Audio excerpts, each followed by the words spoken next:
السلام عليكم ورحمة الله وبركاته. أهلا وسهلا بكم متابعي الأعزاء. قبل ما نبدأ ما تنسوش تصلوا على النبي عليه أفضل الصلاة والسلام، وكمان ما تنسوش تديروا جيم وتديروا أبوني وتبرتجوا لايف فضلا وليس أمرا.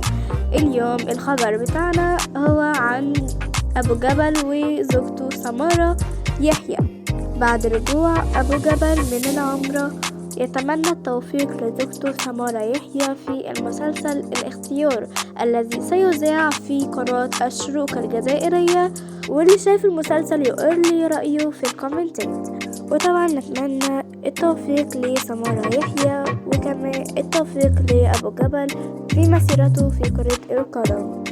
وطبعا ما تنسوش تديروا جيم وتديروا أبوني وتبرتجوا لايف فضلا وليس أمرا، ومع السلامة.